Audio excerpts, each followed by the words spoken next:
दोनों भाई मिलकर क्रोध में आकर विद्यानिधि के गाल पर एक के बाद एक जोर जोर से थप्पड़ मारने लगे।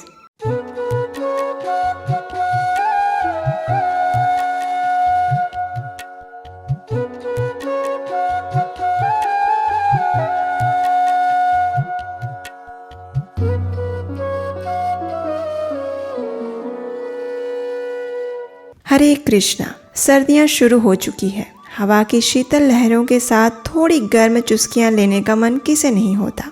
हमारे जगन्नाथ जी को भी होता है, वे भी गर्म कपड़े पहनते हैं, लेकिन वो हमारी तरह थोड़ी ना करेंगे कि पिछले साल वाले कपड़े निकाले और बस थोड़ा धूप लगाकर पहन लिए। नहीं, वे तो राजाधिराज हैं, इसलिए सर्दी का मजा भी वे राजा की तरह ही लेंगे ना। तो बस इसीलिए इस मार्गशीर्ष मास के शुक्ल पक्ष की षष्ठी के दिन एक विशेष उत्सव मनाया जाता है, जिसे ओढ़न षष्ठी के नाम से जानते हैं। इस दिन जगन्नाथ, बलदेव और सुभद्रा जी को नए और गर्म कपड़े पहनाए जाते हैं। ठंड से भगवान को बचाने के लिए शुद्ध किए हुए वस्त्र लाए जाते हैं और उन वस्त्रों को लेकर मंदिर की 3 बार परिक्रमा की जाती है। उसके बाद जगन्नाथ जी ये नए वस्त्र धारण करते हैं। यह उत्सव षष्ठी से लेकर मकर तक चलता है और इसमें भगवान को अनेक प्रकार के नए वस्त्र पहनाए जाते हैं। ये तो थी ओढ़न षष्ठी की जानकारी, लेकिन क्या आप जानते हैं ये उत्सव जगन्नाथ जी को इतना प्रिय क्यों है? और उसके विषय में एक सुंदर कथा भी चैतन्य भागवतम में मिलती है। चलिए अब वो कथा सुनते हैं। जब श्री चैतन्य महाप्रभु नीलाचल धाम में वास कर रहे थे, तब उनके साथ माधवेंद्र पुरी के शिष्य और गदाधर पंडित के गुरु ऐसे पुंडरीक विद्यानिधि भी रहते थे।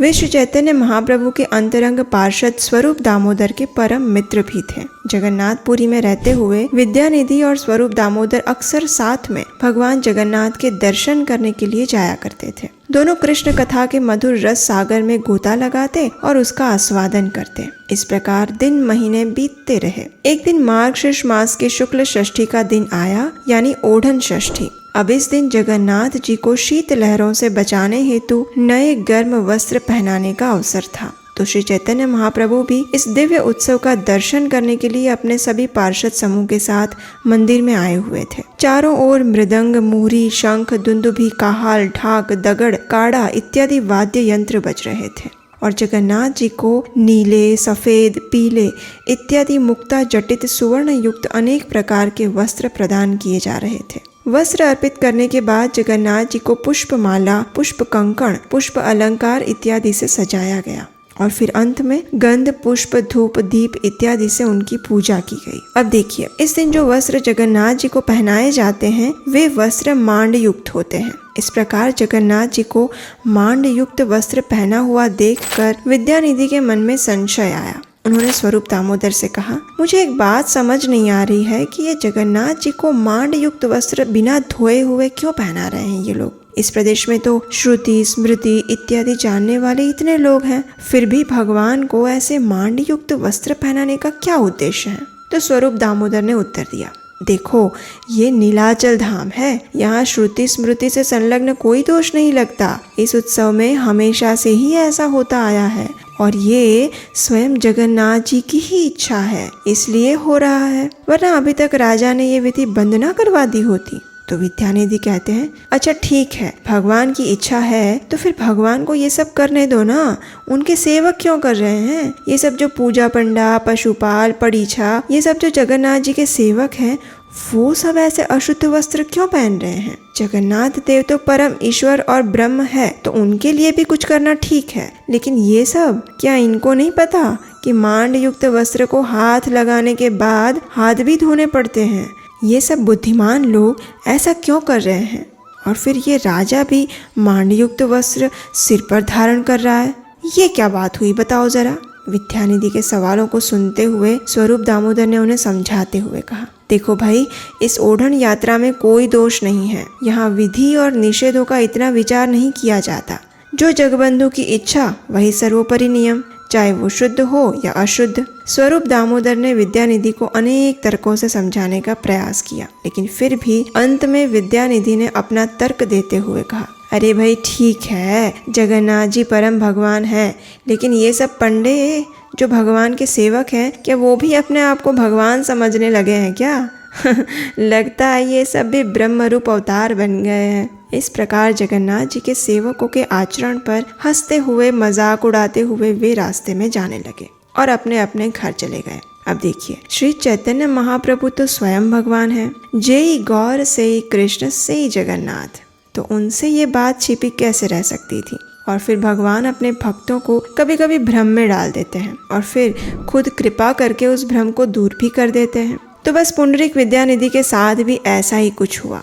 जब वे रात को सोने चले गए तो हमारे जगबंधु दीनानाथ जगन्नाथ और उनके दाऊ भैया बलदेव जी चले गए एक विशेष कृपा करने के लिए विद्यानिधि के पास। और ऐसी कृपा करने लगे कि बस मत पूछिए। दोनों भाई मिलकर क्रोध में आकर विद्यानिधि के गाल पर एक के बाद एक जोर जोर से थप्पड़ मारने लगे।